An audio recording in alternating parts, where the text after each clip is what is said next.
들어는 보셨죠, 오순절. 우리 청년들. 오순절, 그러면 이제, 어, 이게 이스라엘 원어로는요, 패사흐 해가지고 넘어가다. 이제 영어로도 패스오버니까 똑같은 의미입니다. 이게 넘어가다. 6월절. 6월절이 패스오버고, 오순절이 거기서 열 정도 지나서, 이제, 거기서 이제 50일이 지나서 오순절이라고 하는데, 오늘 이 6월절하고 오순절 이 두 가지를 좀 저희가 좀 살펴보려고 해요. 오순절, 이게 50일이 지난 날입니다. 그래서 오순절인데, 이 오순절을 헤아리기 위해서 이제 알아야 되는 게 먼저 6월절, 방금 말씀드린 넘어가다라는 의미를 가진 6월절. 우리 한자로도 넘어갈 월이기 때문에 이 영어로도 히브리어도 다 똑같은 의미입니다. 넘어간 것을 기념하는 절기예요. 뭘 넘어갔습니까? 자, 대답하시는 분께 쿠폰 쏘겠습니다. 뭘 넘어간 거죠? 성교사님은 아니 되시고요. 유광현 권사님도 제외입니다. 어떤 심판? 구체적으로. 다 왔어요. 99% 왔어요. 무슨 심판? 심판하면. 그렇죠. 죽음의 심판을 피한 겁니다. 그걸 넘어간 겁니다. 그러니까 요 넘어갔다라는 표현을 쓴 이유는 뭐냐면, 여러분도 혹시 영화나 드라마나 뭐 어릴 때 여러분들이 뭐 만화 성경도 좋고요. 모세를 통해서 출애굽하는 그 장면들은 다 어떤 내용인지는 아시죠? 10가지 제안 들어봤어요? 동성교회 교회학교 안 다녔어요? 동성교회 교회학교 다녔으면 10제안은 다 알 텐데. 윤호는 제가 좀 예외적으로 봐줄게요. 초등학교 이렇게 시작을 이렇게. 개구리, 파리 뭐 이거 해보셨잖아요. 우리 주한 선생님은 제가 공부하는 거 본 적도 있는데. 성경 퀴즈 대회 뭐 이렇게 할 때. 네. 자, 그 10장 중에 마지막 장이 뭡니까? 기억나는 분. 네? 그렇죠. 첫아이, 장자의 죽음입니다. 어느 교회에서 배웠어요? 좋은 교회에서 배운 것 같은데. 자, 그 장자의 죽음이 마지막 재앙으로 임하는데, 하나님이 당신의 이스라엘 백성에게 이걸 피할 방법을 주십니다. 뭐냐면, 양의 피를 좌우문방 문설주에 바르는 겁니다. 이게 10개라는 영화에서 얼마나 멋있게 표현을 했냐면, 죽음의 그림자가 싹 땅 밑으로 가면서 옵니다. 그러다가 그 문지방 밑으로 들어가요. 그럼 거기서 갑자기 엄마가 막 우는 소리가 들리는 겁니다. 죽은 거죠. 그리고 또 다음 집으로 이렇게 가면서 문지방으로 들어가는. 그런데 그 이스라엘 백성들 동네에 이렇게 검은 그림자 오더니 양의 피가 발라진 거를 이렇게 타고서 그 집을 넘어가는 거예요. 6월절을 정말 잘 표현한 영화입니다. 자, 그 양의 피를 바른 것이 이 죽음의 심판이 넘어갔다 해서 6월절인 거죠. 그래서 우리가 주님께 우리가 죽음의 심판을 다 죽어야 되는 사람들이잖아요. 근데 우리가 주님의 보혈의 공로로 우리가 구원을 얻었고 죽음을 당하지 않기 때문에 예수님의 그 보혈의 피를 6월절 어린 양의 피로 비유를 합니다. 그 구약의 그 사건을 가지고. 자, 6월절이 그런 6월절입니다. 이게 굉장히 이스라엘 민족에겐 그 출애굽 이후에 굉장히 중요한 절기인 거예요. 그들에게 정말 6월절은 뭐 정말 철저히 지켜야 되는 그런 절기였습니다.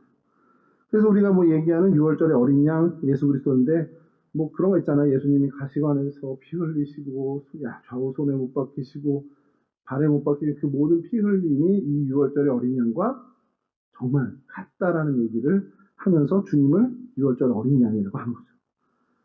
자, 그로부터 예수님이 그 6월절에 또 예수님이 돌아가신 그때가 6월절이다 보니까 6월절 십자가 제물이 되어서 돌아가신, 그리고 사흘째 되는 날 부활을 하셨죠. 그리고 제자들과 얼마를 같이 있었냐면 40일을 같이 있었습니다.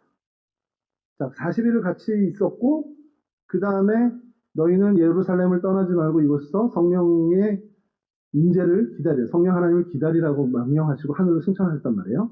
그게 이제 부활하시는 40일 같이 있었는데, 자, 그로부터 며칠 후, 뭐 일주일 후겠죠. 정확히 일주일 후에 성령 하나님께서 제자들에게 강림을 했는데 그날이 오순절이었습니다.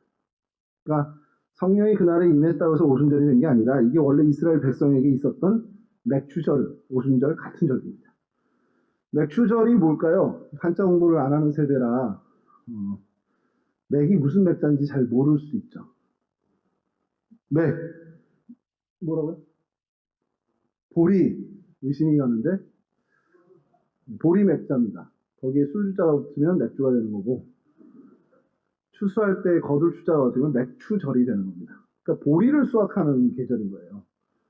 보리를 수확해서 우리 교회에 오는 우리나라 날짜는 한 7월 1일 정도가 되는데 보리를 거둔 첫 수확을 감사하면서 주님께 예물을 드리는 게 맥추절입니다.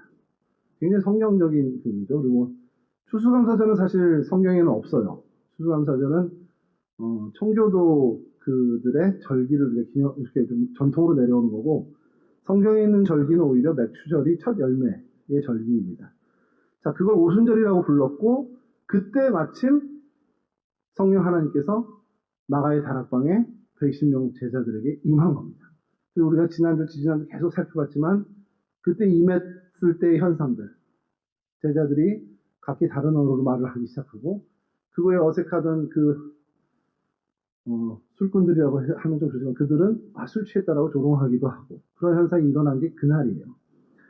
그래서 오순절이 맥추절로 우리가 알고 있는 것처럼 첫 열매를 드리는 날인 것이 참 의미심장한 게 성령 하나님이 우리 가운데 임하신 날이 오순절이다. 이 첫 열매의 날에 성령 하나님이 우리에게 임했다라는 게 굉장히 의미심장하다는 겁니다. 그래서 우리가 성령의 열매에 대해서도 좀 생각을 해야 된다는 거죠. 오늘은 약간 좀 성경 공부 같은 느낌으로 저희가 말씀을 나눌 텐데, 자, 성령이 이제 충만한 삶을 우리가 얻었다. 그게 오순절이다. 맥추절의 열매의 날이다. 이걸 연관해서 우리가 유추하고 생각에 꼬리를 물면, 야, 이거 성령 충만으로 열매를 하나님께 드려야 되는 거구나. 성령 충만한 삶을 통해 성령 충만한 삶으로 하나님께 은총에 보답하는, 그래서 하나님께 열매를 드림으로 그 은총을 보답하는 삶을 사는 것이 참 하나님의 이 타이밍에 맞는 우리의 응답 반응이겠구나라는 겁니다. 굳이 하나님이 그 열매의 날에 성령님을 선물로 주셨다는 거. 굉장히 생각해보면 의미심장한 일이죠. 그러면 우리가 하나님께 이 열매, 성령 충만한 삶으로 열매를 드려야 되는데 성령 충만한 삶으로 드린 열매가 뭘까라는 거예요. 뭐 성령의 9가지 열매, 뭐 그거는 다 알고 있는 거니까. 이 사도행전을 통해서 좀 그걸 살펴보려는 게 아니고 오늘 얘기입니다. 성령 충만한 삶, 이걸 알아야 그 성령 충만한 삶을 통해 열매로 드리는 그거를 우리가 알 텐데 성령 충만한 삶이 과연 뭘까? 여러분들이 생각한 성령 충만의 이미지는 어떻습니까? 절대 가우지 목사에서는 발견할 수 없는 할렐루야, 아멘 뭐 이러면서 딱 이렇게 하는 그런 거일 수도 있고 어떤 사람들은 막 뜨겁게 막 기도하면서 통성으로 막 기도하는 그 모습을 연상할 수도 있는 거고 근데 한국 교회가 전반적으로 아마 그런 모습 굉장히 크게 기도하며 부르짖고 막 눈물 쏟아가면서 막 통성으로 기도하는 어떤 그런 모습을 성령의 충만으로 많이들 사실 인식하죠. 뭐 성령 충만도 맞고요. 근데 너무 거기에 한정 짓는 우리의 실수도 사실 있습니다. 그런 모습을 정형화해서 뜨겁게 강하게 하는 부분만 성령 충만으로 오해하는 경우가 한국에 사실 많이 있었습니다. 왜 그 얘기를 오늘 들려고 하냐면 오늘 읽은 본문입니다. 오순절 날이 이미 이름에 그들이 다 같이 한 곳에 모였더니 그 120문도가 다 모인 겁니다. 잘 들으세요. 호련히 하늘로부터 급하고 강한 바람 같은 소리가 있어. 급하고 강한 바람이 있어. 이렇게 안 하고 성경은 뭐라 하냐면 급하고 강한 바람. 그것 같은 소리. 내가 잘 모르겠어서 지금 표현을 해야 되는데 굉장히 강한 바람 소리 같았어. 내가 느끼기엔. 근데 그걸 얘기를 하는 겁니다. 그들이 앉은 온 집에 가득하니. 집이 이렇게 있는데 마가의 다락방이 한 이 정도 됐겠죠. 110명 모였으니까. 바람 소리 같은 게 저한테 들린 거예요. 이 기록한 증언한 사람에겐. 그리고 또 하나 뭐냐면 마치 불의 혀처럼. 불의 혀가 뭔지 아세요? 이게 대답을 일부러 안 하는 것 같아요. 쿠폰 걸 때까지 기다리는 것 같아요. 불의 혀가 뭡니까? 불의 혀. 불이 막 이렇게 타잖아요. 그래서 막 다 없어지고 막 이렇게 그걸 불의 혀라고 합니다.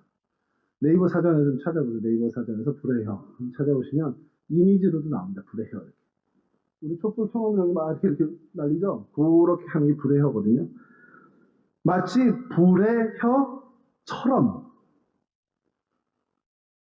혀처럼 갈라지는 것들이 그들에게 보여. 야, 불의 혀가 있어. 이게 아니라, 뭔가 머리마다 이렇게 뭔가 임했는데, 불꽃 그 불 혀 같은 느낌이야. 라고 증언을 하는 겁니다. 각 사람 위에 하나씩 보였다는 거예요. 우리 연예인 보면 이렇게 후광 비치잖아요. 이렇게 다. 안 보셨어요? 연예인들 이렇게 보면 뒤에서 빛이 나요. 동그랗게. 아, 경험이 없으시구나. 제가 모 여자 탤런트를 공항에서 한번 본 적이 있습니다. 정말 예뻐요. 근데 진짜 빛이 나요. 진짜 공감을 못 하시네? 진짜 빛이 난다니까요. 빛 같은 것이 나와요, 어쨌든. 근데 이게 굉장히 주관적인 느낌이죠. 이것도 그랬다는 거예요. 각 사람 머리마다 그 불의 혀 같은, 불의 혀가 임했어가 아니라, 불의 혀처럼 보이는 것들이 임한 거예요. 그걸 이제 기록을 한 겁니다. 그걸 또 누가가 전해서 이제 기록을 한 거죠. 자, 근데 4절은 이렇게요.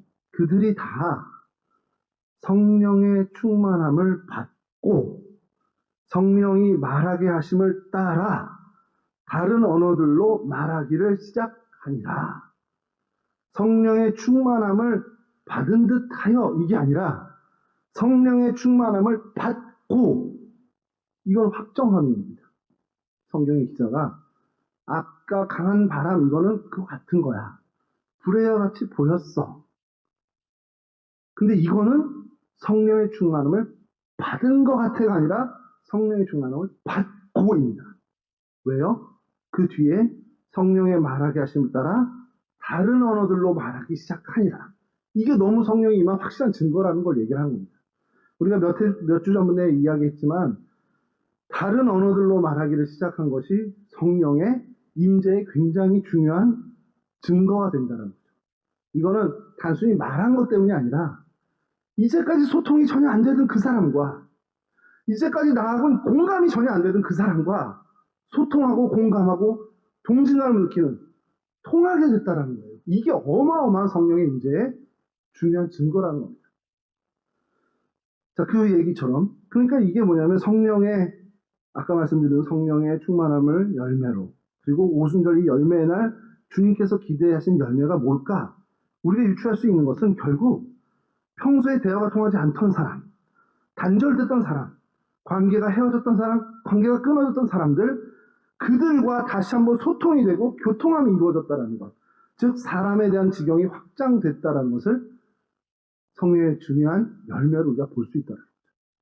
근데 이게 굉장히 기독교 전체적인 구원론과도 연결이 되는 게, 여러분 우리가 십자가 사건을 뭘로 얘기하냐면 구속의 사건이다, 보혈의 죄 씻음의 사건이다 이렇게 다 얘기하는데 근본적인 건 뭐냐면 성부 하나님과 그 형상을 입은 인간 사이에 끊어진 관계, 단절된 그 관계가 다시금 다시금 그 관계가 회복됐다라는 걸 얘기하는 겁니다. 그게 사실은 구속사예요.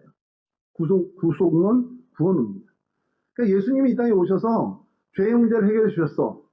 우리의 생명의 문제를 해결해 주셨어. 이렇게 얘기하는 건 뭐냐면 끊어졌던, 그래서 죽을 수밖에 없는 하나님과 단절된 존재들을 하나님과 다시 이어줬어라고 표현할 수 있다는 겁니다. 그게 여러분 십자가 사건이에요. 말 그대로 성령님의 임재, 성령님의 하신 일도 이것과 유사합니다. 우리가 하나님과의 관계를 계속해서 돈독하게 가져갈 수 있는 거예요. 왜냐하면 성령 하나님 자체가 하나님이시니까 우리 가운데 임하셔서 우리가 하나님과 계속해서 교류하고 소통합니다. 관계가 계속해서 깊어지고 긴밀해지는 거죠.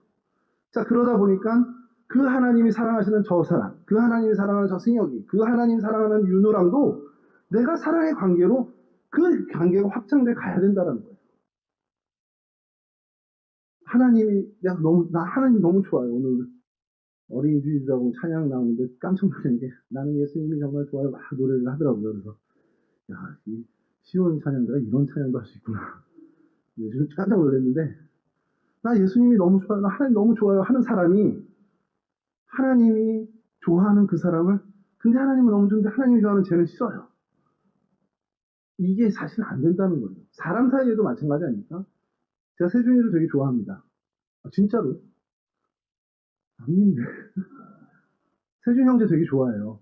그럼 세준 형제가 좋아하는 뭐 승혁 형제나 윤우 형제를, 제가 윤우 형제, 승혁 형제랑 관계가 없더라도 세준 형제를 내가 좋아하는 마음이 크면 세준이가 쟤네를 좋아하네? 하고서 관심 갖게 되고 그때는 좋아하게 됩니다. 그게 대부분이에요. 정상적인 것도 제가 호감을 갖고 있는, 좋게 보고 있고 세준 형제를 그렇게 한다면.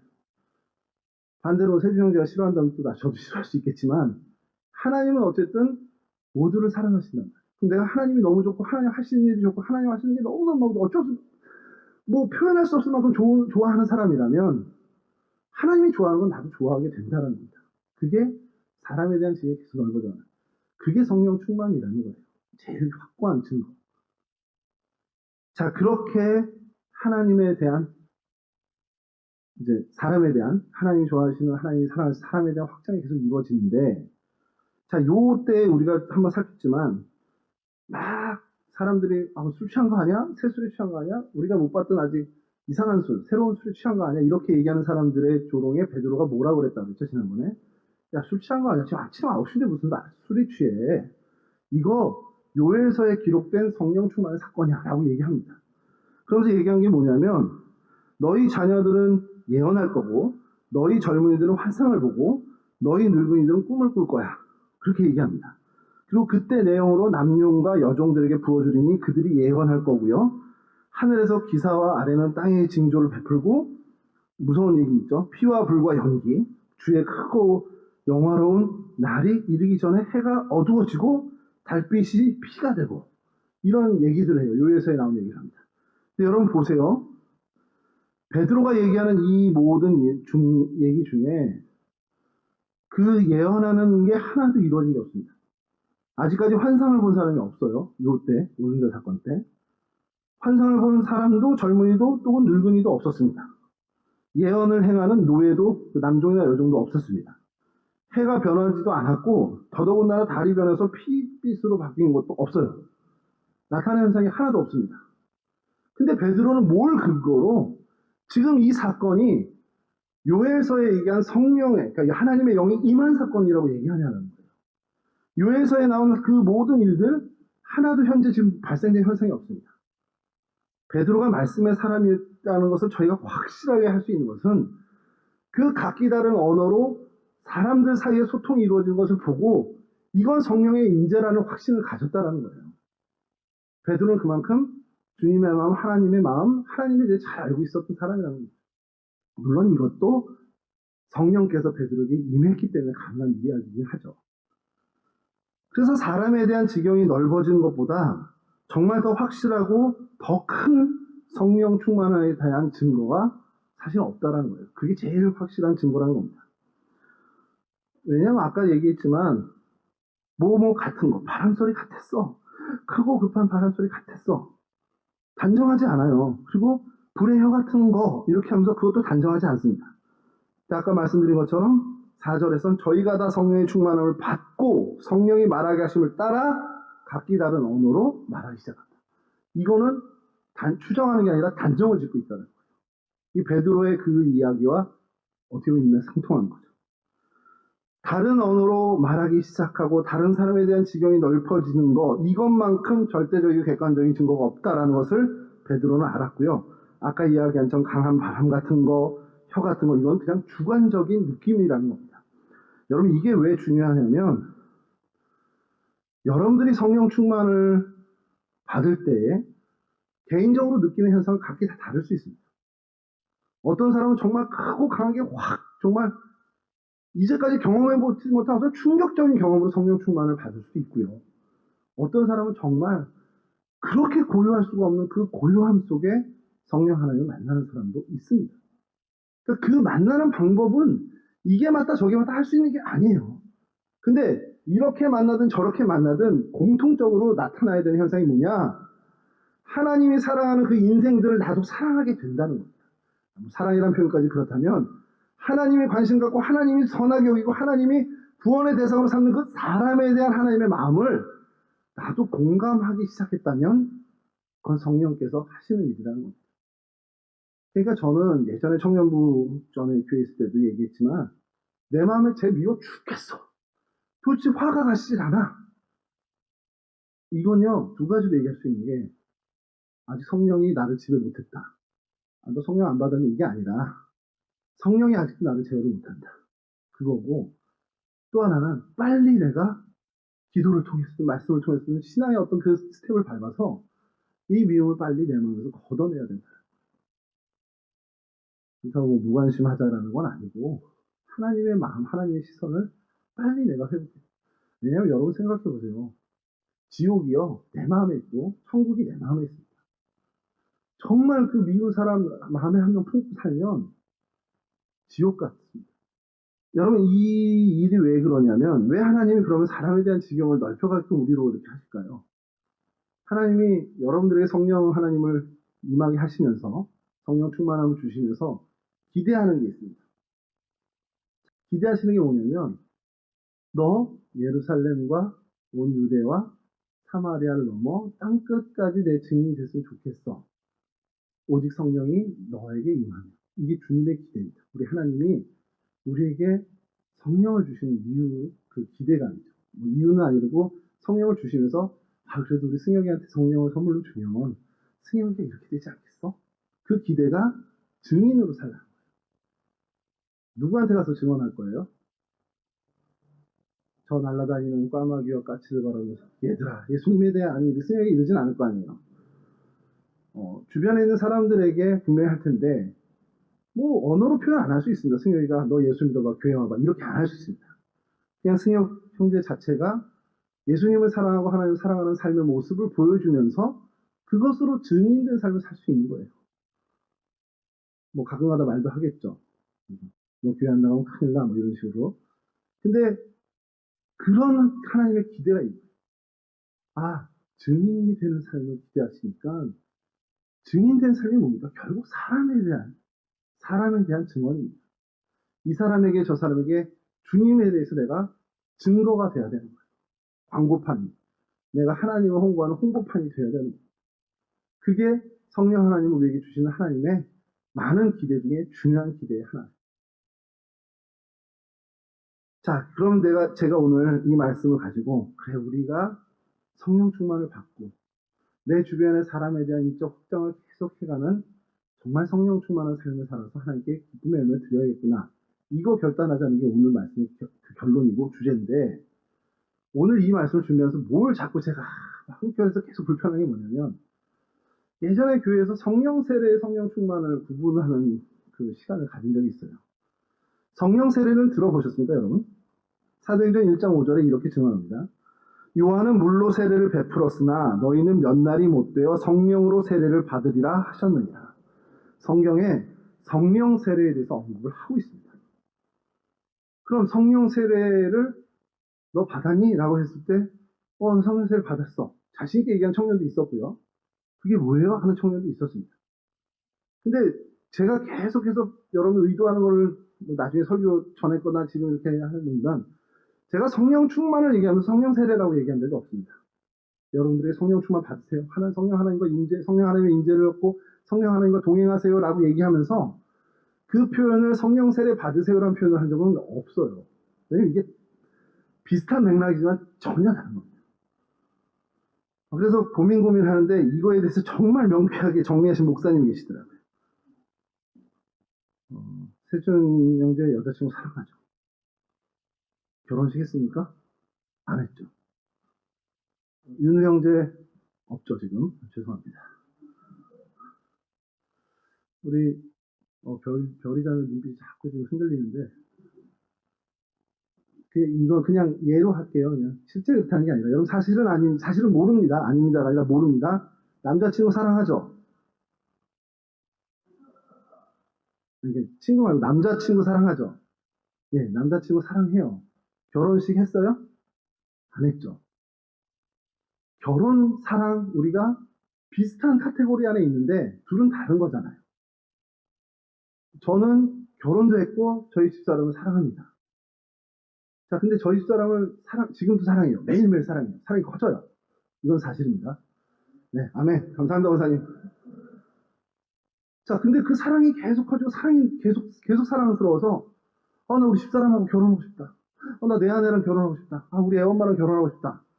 그러면서 뭐 한 달에 한 번, 1년에 한 번 계속 제가 결혼한다. 리마인드 웨딩 말고 매일 내가 결혼하고 싶어서 결혼식을 한다. 그럼 여러분들이 저를 뭐라고 부르는지 아세요? 또라이라고 부릅니다. 우리 목사님 또라이네. 이렇게 할 거예요. 무슨 얘기인지 아시죠? 감이 오죠?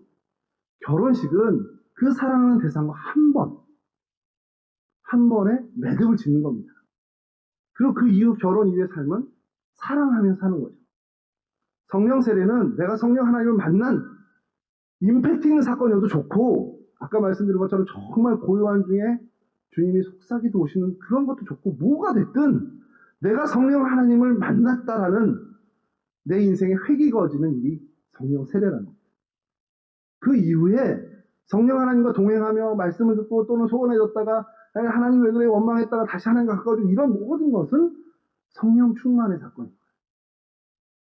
근데 이 얘기를 하면서 제가 약간 뒤통수를 맞은 게, 야, 개념 정리 잘 됐지 않았어? 이렇게 했더니 그 교회 청년들 중에 성령 세례 같은 획을 긋는 기업, 획을 긋는 사건을 경험한 적이 없는 친구들이 너무 많다. 그래서 제가 마음이 급해졌어요. 그때부터. 청년들을 만나면 이렇게 살핍니다. 저 친구가 성령 하나님과 동행하는 삶을 충실히 살고 있나. 그러면 이제 본인의 의지가 아닌데도 하나님이 자꾸 사시더라고. 하나님이 멱살 잡고 끌고 가시더라고. 역시 우리는 하드캐리 하세요, 하나님은. 이렇게. 근데 여러분, 청년 때 이 시기가 지나기 전에 만약에 그 사건이 난 있었어요라고 한다면, 중고등부 시절에 그렇게 강력한 사건은 아닌데요라고 하지만 성령 하나님 내 안에 있는 거 내가 믿는다, 확신이 있다면 문제 안 되지만, 그게 좀 희미하다 그러면 하나님 나에게도 획을 긋는 기억을, 하나님 내게 오셨다는 그 기억을 제게 정말 매듭 짓는 그 일이 있었으면 좋겠습니다. 소원할 필요가 있다는 거죠. 이게 근데 여기 지금 앉아 계신 분들한테 별로 해당이 안 되는 게, 여긴 다 있는 것 같아요. 제가 이렇게 보면. 왜 그러냐? 성령이 아니고서는요, 예수를 구주로 고백할 수가 없습니다. 연기 대사로 내가 그 역할을 맡았어, 내가 이번 연극의 목사 역할을 맡았어 하고서 할 수는 있지만, 내 마음의 진심으로 주님이 내 구주시구나라고 믿겨진다면 이미 여러분들은 성령 하나님을 만나신 분입니다. 다만 그 사건이 이 오순절 사건처럼 크고 강한 바람 같은, 불의 혀 같은 그런 이벤트가 강력하게 여러분들 기억에 남지 않았을 뿐이지, 조용한 말씀 묵상 중에 혹은 조용한 예배 중에 내 마음에 주님이 오셨구나, 주님이 나를 사랑하시는구나, 주님이 나의 정말 구주시구나 라고 믿어졌다면 여러분들은 성령 세례도 이미 맺어지은 사람들입니다. 여러분, 여기 해당되는 분들은 성령 세례에 이미 획을 매듭을 지은 분들이라면 여러분들 해야 할 일은 하나입니다. 매일매일 성령 충만의 삶을 사는 거죠. 또 우리 돌고 돌아 결국 똑같은 결론. 성령 충만의 삶 어떻게 살겠습니까? 별아, 나 매일 성령 충만한 삶을 살아야지 네가 결단했어. 그럼 뭘 해야 됩니까? 뭘 해야 될까요? 쿠팡에서 주문해요? 성령 충만 2개요. 이렇게 주문. 새벽 배송. 이건 아니잖아요. 목사님한테 주문하나? 목사님 성령 충만 좀 보내주세요. 이것도 아닐 거고. 내가 성령 충만을 받기 위해서 뭘 해야 됩니까? 말씀이신 주님 가까이 하는 겁니다. 말씀 생활하고요. 내가 하나님한테 무릎 꿇고 하나님께 이야기하고 하나님 이야기를 듣는 하나님과의 소통의 시간인 기도를 확보해야 합니다. 여러분, 제가 이런 얘기 계속 반복하면 되게 진부한 얘기로 반복되니까 목사님 설교 매번 똑같이 말씀 생활하고 기도하라는 거지. 근데 여러분, 이거 정말 생명처럼 소중히 여겨야 돼요. 크리스천들은. 내가 하루에 얼마큼 하나님과 소통하고 하나님 생각을 하는지, 여러분, 우리 인생이 걸린 문제입니다. 인생만 걸렸으니까 우리 죽음 이후에 우리의 존재 방식, 죽음이라는 존재 방식, 하나님 나라는 영원한 생명의 방식, 그걸 결정짓는 중요합니다. 가볍게 여길 일이 아니에요, 여러분. 이 땅에서 삶을 뭐합니까? 지난 금요일에 목사님 설교 제가 너무 감동을 받고, 제가 원래 시편 4편을 되게 좋아하는데 주께서 내 마음에 두신 기쁨은 저들의 곡식의 풍성함 때보다 더하니이다. 여러분, 이게 정말 우리의 기쁨이 돼야 돼요. 남장로님 얘기하시면서 그 하박구 선지자의 외양간에 소가 없고 소출이 없고 그래서 난 여호와로 인해 기뻐하리라를 진짜 사셨다고 얘기하시면서 최영수 원사님께서 진짜 그렇게 살 줄 몰랐는데 그렇게 살더라고 얘기하시는데, 그렇게 사는 게 정답이에요, 여러분. 뭐 그렇게 사신 우리의 신앙의 선배가 어떤 삶을 뭐 사람들로부터 어떻게 유명해졌고 뭐 어떤 사람들의 주목을 받았고 사회적으로 어떤 지위에 올라갔다, 이게 중요한 게 아니라 그분은 이 땅에서 그 마음과 그 말씀의 원칙과 그 말씀으로 사시면 그 사신 한 걸음 한 걸음 매일매일이 천국의 삶을 사신 겁니다. 이건 여러분 절대 우리가 뭐 어떤 방법을 쓰고 편법을 쓰고 야 여기 지름길이야 이게 없어요. 그냥 정말 하나님과 승부보는. 제가 아무리 목사라고 해도요, 말씀 안 읽고 기도 안 하면 아이 뭐 저 유치부 애들보다는 못하죠. 그러니까 저도 막 그냥 애걸복걸 하는 겁니다. 하나님 좀 저 좀 붙잡아 주십시오. 제가 자칫 잘못해서 인간의 판단으로 살지 않게 성령 하나님 나 좀 제어해 주시고 나를 주의 선한 길로 인도해 주십시오. 붙들 수밖에 없어요. 왜냐하면 제가 실수하면 여러분들이 실수한 것보다 클 거 아니에요. 제가 어디 가서 편의점에서 뭐 하나 훔치면 걸리면 승영 형제 걸린 거랑 다를 거 아니에요, 여파가. 승영 형제는 엄마한테 한번 혼나면 끝나지, 보상해주면 되지만 저는 직장을 잃잖아요. 전 구속될 수도 있어요. 이거 농담이지만 그만큼 우리가 정말 경계심을 갖고, 여러분 목사님 매주 하는 소리인데 이렇게 하지 마십시오. 여러분들 한 주의 삶 속에 한번 정말 정직하게 점검해봐요. 내가 하나님에 대해서 얼마큼 생각하는지. 내가 정말 말씀에 대해서 성장심을 못 피더라도 그 간절함이 나한테 있었는지. 하나님 나 기도하고 싶어요. 기도 실제로 못했더라도 기도하고 싶은 마음이 든 적은 있는지까지도 한번 여러분 점검해보십시오. 이거 없다면 정말 지금 심각합니다. 감사노트 목사님이 줬는데 딱 100번만 하랬는데 아직 10번도 못했네? 심각한 겁니다. 쓸 게 없네요? 더 심각한 겁니다. 여러분의 삶에 하나님에 대한 부분, 그게 여러분들의 일상의 루틴이 돼서 계속해서 반복되고 매일매일 쌓아가는 굉장히 중요해요. 이제 여러분들에게 한번 좀 다시 한번 나눠드릴 책이, 같이 공유할 책이 하나, 날마다라는 책이 있는데, 여기 인근의 서승규 목사님이 쓰신 책이에요.